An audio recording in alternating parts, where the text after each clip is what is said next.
So formally, a clause is any constituent that has a subject and a finite predicate. And by finite, we mean tense.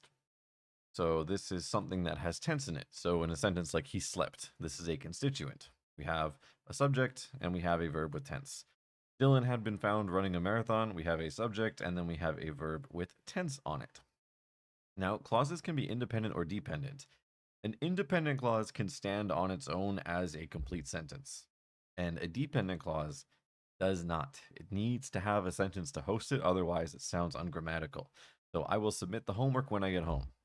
We can say, I will submit the homework as a sentence, but we cannot say, when I get home as a sentence. We need to say, when I get home, something happened. Or, after I rob the bank, I will purchase a new yacht. I will purchase a new yacht can be said as a standalone sentence, but after I rob the bank, no, that does not work because we cannot just say after I rob the bank. We have to say after I rob the bank, something happened. So those are independent and dependent clauses.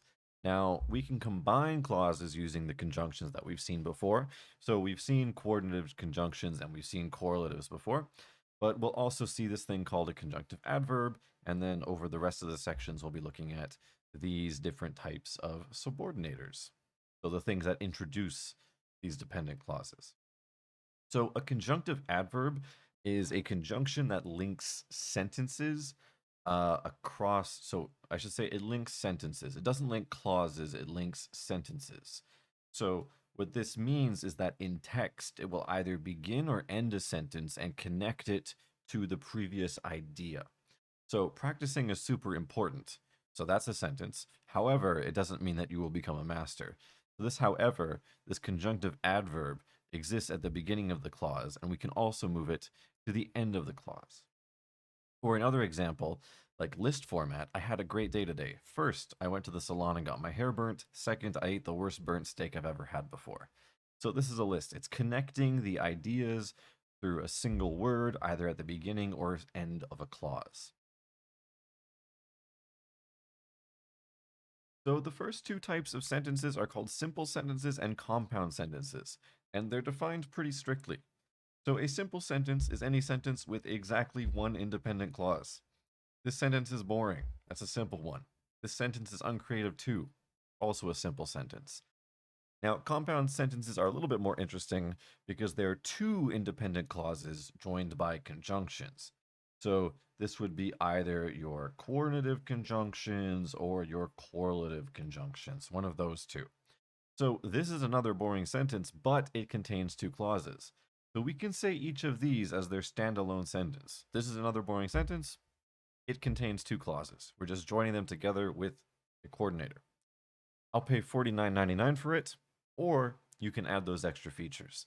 So again, two independent sentences that we can connect with a conjunction. So that's what a compound is, specifically two or more independent clauses. We cannot have a dependent clause in a compound sentence. That'll be something else. Now, a complex sentence has exactly one independent clause with at least one dependent clause. So you can have multiple dependent clauses. So for example, although this looks like another boring sentence, it actually contains two whole clauses. We have an independent clause.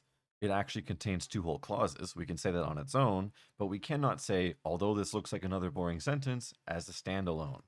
So that means that this one is dependent. So independent plus dependent, we get a complex sentence. Whenever my friends leave their phones unlocked, I change their background to a picture of Frankie Muniz.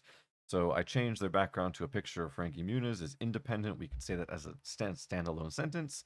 But whenever my friends leave their phone unlocked, well, what happens after that? So it's dependent. We need something. Now here's another one.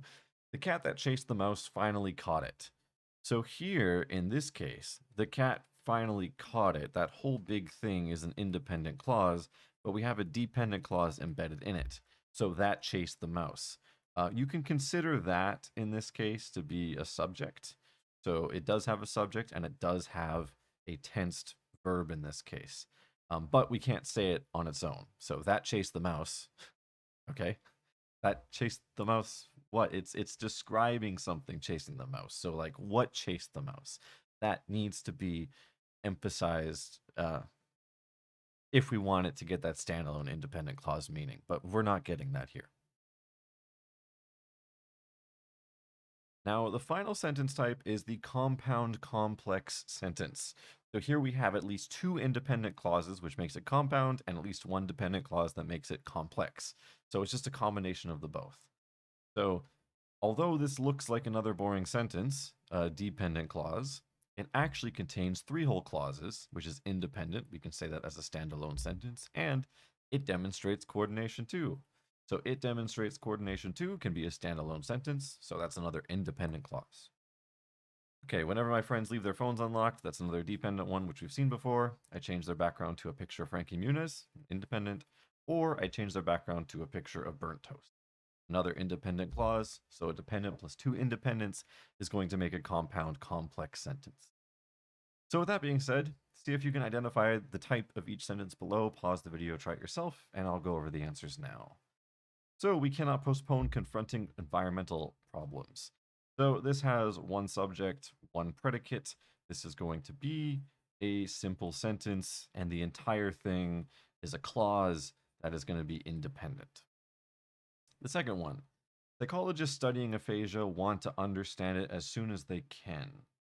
Okay, so this one, as soon as they can, is an example of a dependent clause because we have a subject and predicate there.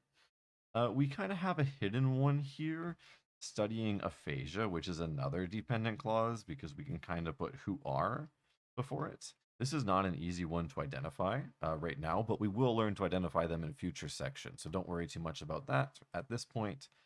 And then the entire thing is an independent clause.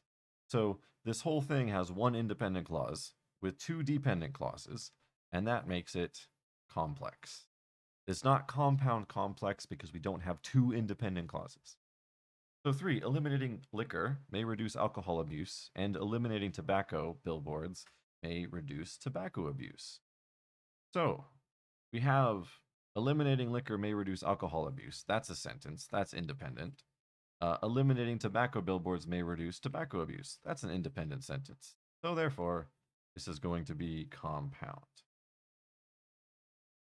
Now, if you're confused, but hold on, this looks like a verb, remember, these are gerunds. These are acting as the subjects in this case. Okay, so Miguel is very nice, but Rosa does not like him because he is always angry at the TV. So Miguel is very nice. That's an independent clause. Rosa does not like him. That's another independent clause. Because he is always angry at the TV, this one is dependent.